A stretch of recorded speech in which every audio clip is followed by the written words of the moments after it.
guys got to tell me a little about what you guys do. Tell me about your podcast. Tell me about how everything works, who runs it, how it got started. How it got started. I got to know the story.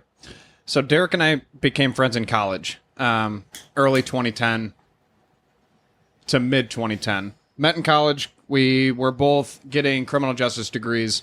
Every time we hung out during school, basically, and then after school, we've seen insane things happening. So we always made a joke, if somebody had a camera, they should follow us. We should be on reality TV just because we've seen insane acts inside of public. We basically made that running joke all through college. We both graduated in 2014 when we linked back up to finish our degrees at a separate college. We used ECC as a springboard to get to a real school. Listen, no free shout-outs. No free shout-outs for the prestigious Southwestern University. So the Dirty South. The Dirty South, baby. So Southwestern Boulevard. From there, we graduated from college, and then Derek got into golf. He invited me out, and I was like, not my thing. He goes, do it. I was like, fine. We golfed, and then same thing. We seen more insanity on the golf course, and then the same inside joke kept going up. And then I was like, at this point, it's 2014, 2015. We said, why don't we just start a podcast? And this is before like the boom of podcasts, specifically in our area as well. Obviously, you had like the Godfathers, and we tabled it. 6 months went by. He persuaded me to golf again, and then we brought it back up, and then we both pulled out our phones, hit our notepad, and we both brain dumped ideas on how we could do it, what we could do it on, and we started it. So started going on 3.5 years ago, and it pivoted multiple times from what we originally wanted it to be, and now we're essentially moving into marketing, developing commercials for small businesses. We've worked with over 150 small businesses around Western New York, and we feature them on our show for an hour for free. It's free advertising for them.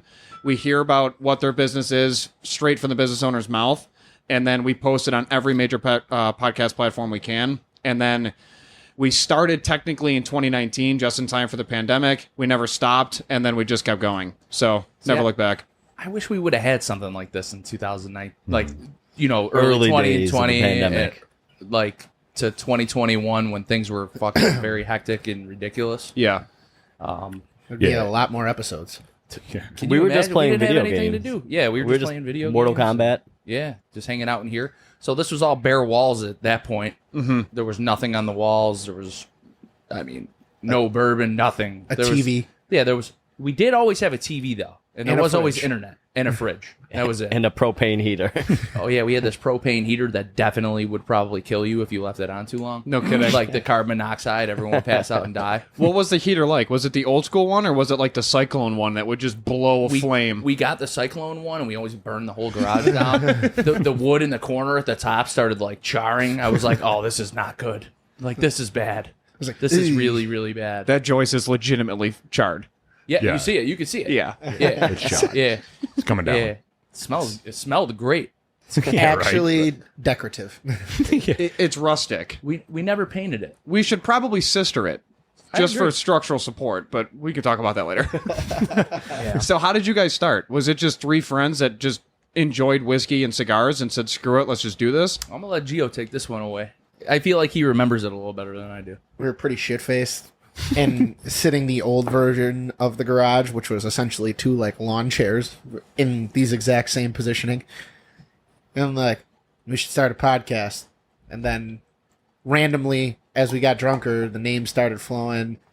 And I'm looking of like things that are relative, because we'll just talk about cigars because it's the easiest time conversation comes through. And I found like Herf, He found the word Herf.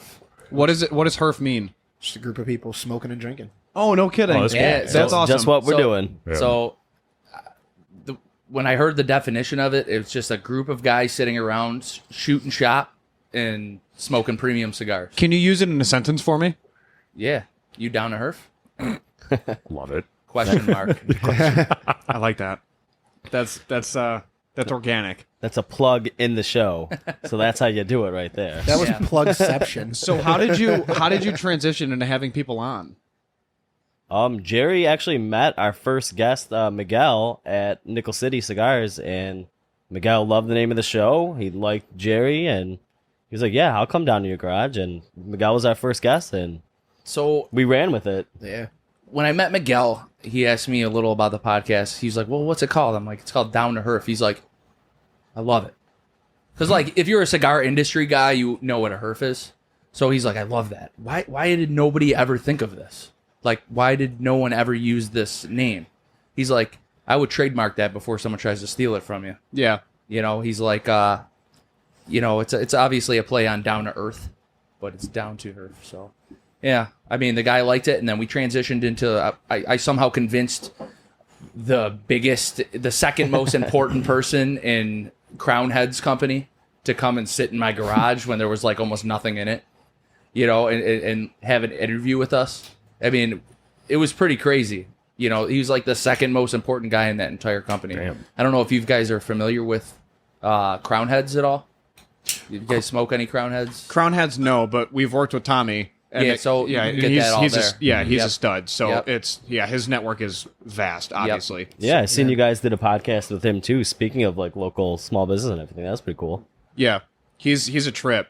So it was nice to go. He's something. Yeah, go to his spot and then just talk about like the business aspect. I'm sure you guys seen it, but it's it was just a really nice conversation to have with him because he's super knowledgeable, and obviously having a tobacco establishment in New York is a plethora of issues. So hearing his side of it, where the state was like, "God bless," I mean that's pretty interesting because they know it's going to be an uphill battle. Yeah, when you sit down with somebody for this long of time, you get some information out of them that you can't get if you just go into their establishment. So that's kind of the cool part about doing the podcast and interviewing small businesses is like people wouldn't have known that Tommy did all this research when he was in his like medical field about how cigars and like relaxing and de-stressing actually does more for your heart than people think it does, because everybody thinks that you just smoke one and you die. It's like, that's not what this is. So it's cool to hear that aspect from a business owner that you wouldn't really get.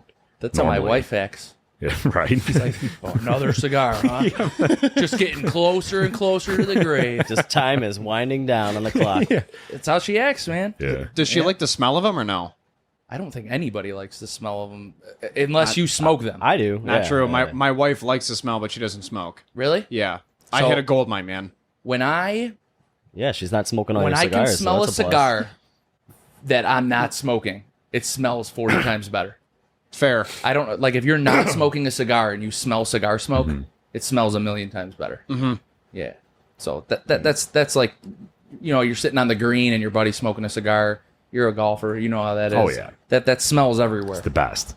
There's nothing worse though on a golf course. You see like a fucking cigar that somebody took like 3 puffs of, left it on the green, and then left. Yeah. Oh, it's Yeah, it's like, what are you that doing? they're- Yeah, well, you also know that they're probably crying because they're like, I left my... It's different than leaving a pitching wedge. The pitching wedge, you're like, I'll just buy a new pitching wedge. I left my cigar there. Are you kidding me? Hell no, I'm going back to the next guy behind me, and I'm like, yo, did you find my pitching wedge? And that happens usually once or twice around. So if you're playing behind me, I apologize. It probably That happened when we went this summer. It absolutely did. I was like, fuck, I think I left it back there like 3 holes ago. Yeah. The guys behind me were like, hey, man, you want this wedge? It's like the dude in Happy Gilmore. Hey, you want your 9-iron? Yeah. Catches it one hand. Terrible. Terrible. We'll be right back.